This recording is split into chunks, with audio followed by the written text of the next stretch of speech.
Et bonjour! Bienvenue dans ce JBG News. Je suis Romain, parce que Benjamin n'est pas là. Il est en vacances, le traître. Bon, après, il a bien le droit, il travaille bien, donc pas de souci là-dessus. Bonnes vacances, Ben, si tu regardes ça.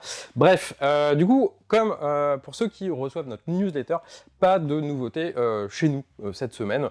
Je voulais vous présenter les 3 jeux qui sont là parce que celui-là est sorti la semaine dernière, mais on l'a reçu en retard. Celui-là, c'est pareil, on l'a reçu en retard. Et celui-ci, c'est une réédition, donc c'est pas exactement une nouvelle sortie. En tout cas, il y en a pour tous, hein, du jeu enfant, du jeu familial, du jeu expert. Donc, en termes de public visé, on a 2 nouvelles choses pour tout le monde. Voilà. Allez, on part pour la présentation.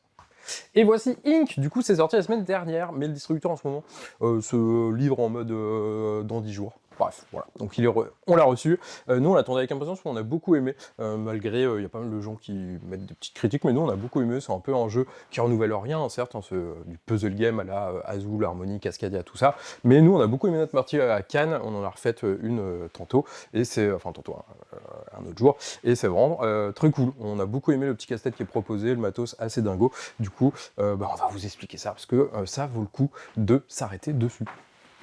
Alors, comment on joue à Ink? Le but du jeu est assez simple, il faut être le premier joueur qui a posé tous ses encriers sur son plateau qu'on va constituer au fur et à mesure de la partie en posant des tuiles adjacentes les unes aux autres. Donc on en a 24 en tout, il y en a 12 qui seront sur cette carte-là, parce qu'on en a une chacun. Donc ces 12-là, je peux les jouer que sur des emplacements, sur des zones de couleur bleue ou de couleur rouge. Les 12 autres, je peux les mettre sur des zones de n'importe quelle couleur. Mon adversaire, lui, sera que sur les zones rouges ou les zones noires avec ces 12-là, et les 12 qui sont à côté, comme moi-même, je peux les poser, il pourra les poser sur des zones de n'importe quelle couleur. Alors, on va jouer à tour de rôle jusqu'à ce que quelqu'un ait posé tous ses encriers. À mon tour de jeu, j'ai une action sur 2 à faire. Première action, ça va être celle que vous allez faire le plus souvent. Vous allez prendre votre petit encrier et le poser sur une prochaine case en fonction de la tuile que vous voulez. Donc là, par exemple, je vais vouloir prendre celle-là parce qu'elle est quand même pas mal. À noter, les tuiles sont recto verso, vous pouvez les retourner pour les placer sans aucun souci, effet miroir, etc. Vous allez pouvoir soit les poser à côté comme ça de tuiles déjà existantes, vous allez pouvoir les poser comme ça en quinconce, par contre, interdiction de les poser comme ça en diagonale. Du coup, je vais prendre celle-là, hop, et je vais la poser comme ça, parce qu'on va essayer d'être intelligent. Du coup, j'ai créé une zone de même couleur de 3 cases, et ça tombe bien, il y a un chiffre 3 inscrit. Ça veut dire que j'ai fait cet objectif-là, parce que je viens d'agrandir cette zone-là, et elle contient au moins 3 cases qui correspondent à l'objectif-là. Du coup, comme c'est une couleur qui n'est pas sur ma carte, je vais prendre un de mes encriers dispo pour les zones de n'importe quelle couleur. Je le pose cache retourné, comme ceci, sur l'objectif. C'est pour indiquer que cet objectif est fait, cet encrier ne pourra pas être déplacé ni retiré, il ne bougera pas. Et ensuite, pour chaque petit rond blanc sur la zone en question, je vais pouvoir poser un autre encrier, cette fois-ci à l'endroit, parce qu'on pourra le déplacer, le retirer. Et comme j'ai fait une zone de 3, il ne va rien se passer. Mais, hop, vous avez ce petit plateau sur le côté. En fonction des objectifs que vous faites, 4, 5, 6, 7, donc si vous faites des zones de 4, 5, 6 ou 7 cases, vous allez pouvoir déclencher les petites actions bonus qui sont ici. A noter, vous en avez vraiment plein de différents, et ça va vous permettre pas mal de petites combinaison combo pendant votre tour, ça va donner un peu de satisfaction, parce que des fois vous remplissez une zone, ça vous permet de déplacer des encriers, ce qui refait une zone, etc. Donc c'est vraiment cool, parce que un encrier comme ça, la case ne compte plus dans la zone. Là maintenant j'ai une zone de une case, parce que là, cette case-là, il y a un encrier, ça ne compte plus dans une zone, et là c'est pareil. Mais si je déplace ça comme ça, et que ici j'avais un autre objectif qui me permettait de refaire une zone, je pouvais remettre des encriers. Du coup, via ces petites actions, vous allez avoir pas mal de petits trucs, retirer directement les encriers là, déplacer des choses, etc. C'est assez cool, vous allez pouvoir rajouter des petits jetons pour mettre des ronds blancs supplémentaires pour aller plus vite, pour vous débarrasser de vos encriers, etc. J'ai posé, du coup, j'ai pris ma tuile, je l'ai posée, j'ai rempli mon objectif, hop, je pioche une nouvelle tuile dans le sac ici, et c'est au prochain joueur de jouer qui va faire pareil.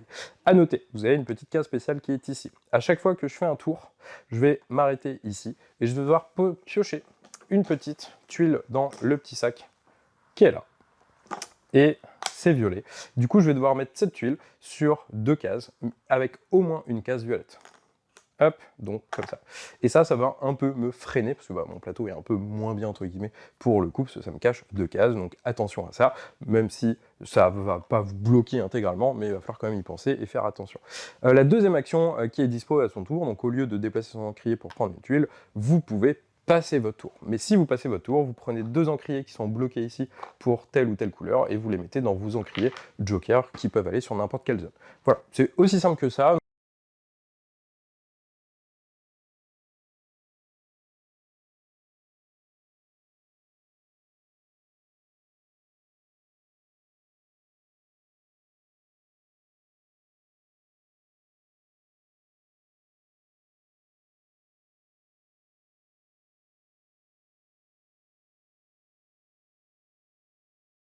Du coup, Ink, ça va ravir, comme je l'ai dit un peu avant déjà, tous les joueurs de Harmony, Azul, Cascadia, etc., tous les jeux de puzzle game, de pose de tuiles, d'optimisation. L'interaction est du coup, comme les autres jeux cités, assez limitée, hein. Ça va être vraiment sur le petit truc de pose de tuiles, enfin prise de tuiles, où cette tuile elle est trop bien pour toi, je vais te la prendre avant toi, etc. Après, c'est vraiment un peu chacun dans son coin, sa petite zone, on optimise, mais ça marche vraiment cool, vous avez, enfin vraiment bien. Il y a un petit côté satisfaisant, parce que quand vous faites des zones, vous faites l'action bonus, hop, cette action vous permet de refaire un objectif qui peut vous en faire un de bonus. Et ça, c'est assez chouette en vrai, en termes de satisfaction, c'est vraiment très cool. Bon, le jeu n'est pas exempt de défauts, parce que par exemple, vous avez quelques tuiles, la couleur jaune blanchâtre là, c'est pas exactement le même teint, mais bon, ça dérange pas non plus, mais c'est dommage que l'imprimante n'ait pas fait son taf. Et au niveau des règles, il y a un petit point qui manque de clarté, une case où il y a un encrier dessus, cette case ne compte plus dans la zone et peut même vous couper en deux des zones. C'est pour ça que c'est intéressant de déplacer les encriers pour refaire des zones et recompter derrière. Mais bon, malgré ces deux petits défauts-là, nous on a beaucoup aimé. Le matos, c'est genre trop bien, les petits encriers, c'est assez cool. La boîte, franchement, ça mérite un tableau tellement qu'elle est jolie. Du coup, si vous aimez ce genre de jeu, on vous le recommande parce que c'est vraiment bien. Escargot Prêt-Party, petite réédition.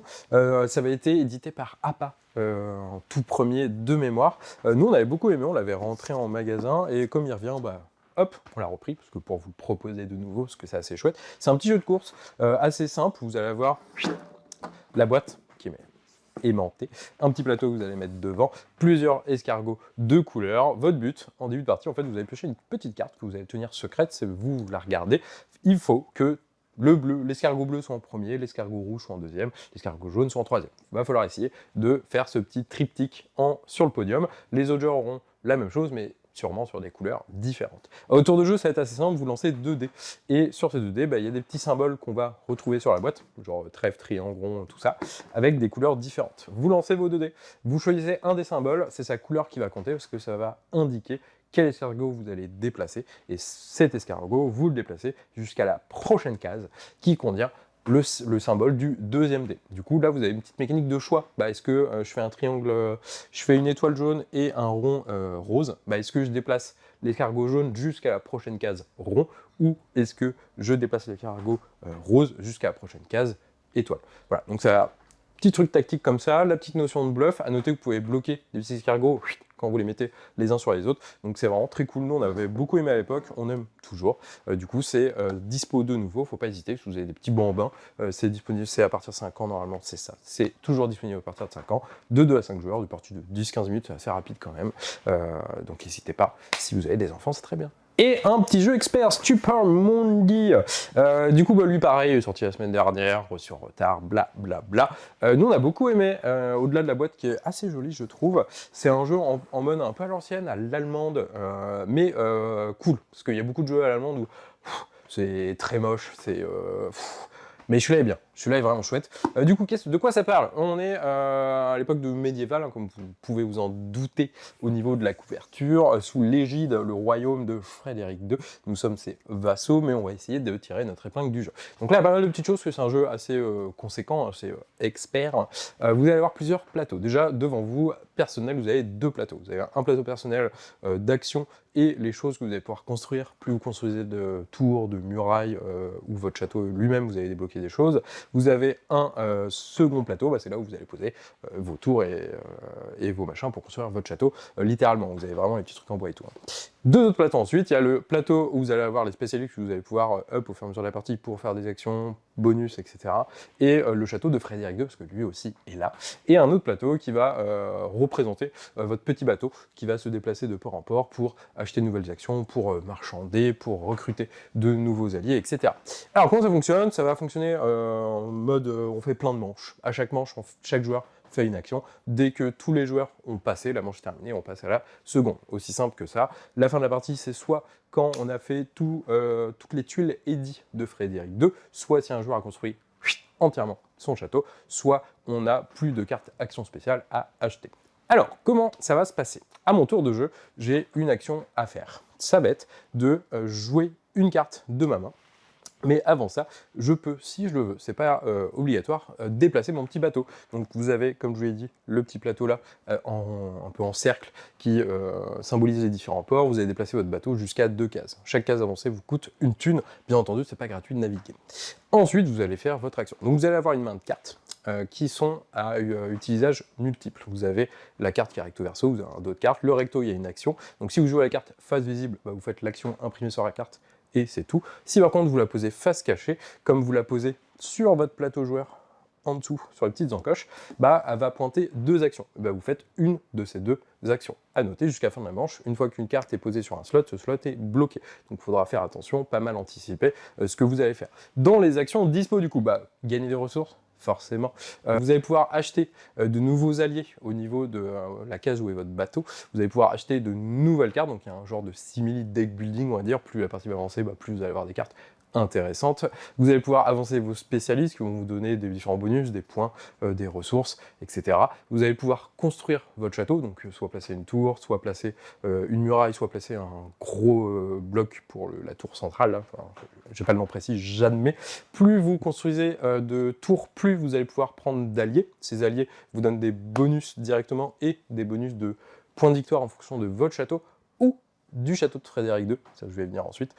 Plus vous construisez une muraille, bah, plus vous allez avoir des bonus en mode, bah, maintenant quand je pose une carte, c'est pas une action sur les 2 que je fais, c'est les 2, etc. Donc vous allez avoir un genre de petit moteur de jeu, enfin construction de plateau pour s'avancer, pour avoir plus de bonus au fur et à mesure de la partie, et vous allez pouvoir construire les gros blocs de fort là, pour avoir plus de stockage de ressources, tout simplement.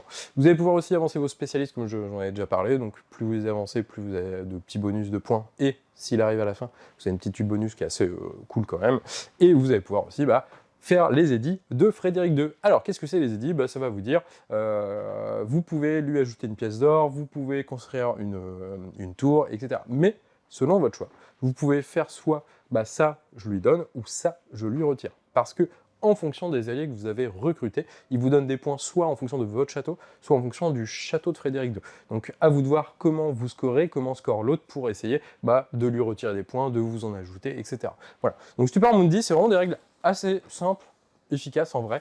On retrouve vraiment ces petites sensations de jeu allemande où il va falloir calculer chaque petit truc. Vous avez pas mal de petits trucs imbriqués, mais sans que ce soit trop. Et du coup, c'est assez satisfaisant en termes de partie. On fait pas des gros scores, les scores sont assez serrés, donc c'est assez tendu.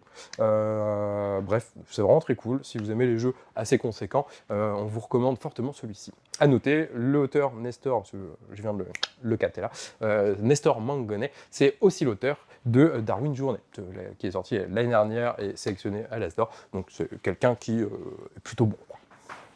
J'espère que ma personne vous a plu, parce que sans Ben c'est peut-être moins bien, à vous de nous dire dans les commentaires, ou peut-être que sans lui c'est mieux, ça aussi il faut le dire dans les commentaires, comme ça on lui fera faire plus de tonus. Bref, du coup pas mal de petites choses, comme je l'ai déjà dit, pour tout public. Et du coup, pour finir, vous avez les soldes, donc pas mal de jeux soldés, plusieurs dizaines, donc n'hésitez pas à passer voir ce qu'il y a, tout simplement. Une bonne semaine à vous, et à la semaine prochaine, on espère, pour des nouveaux titres qui nous chauffent.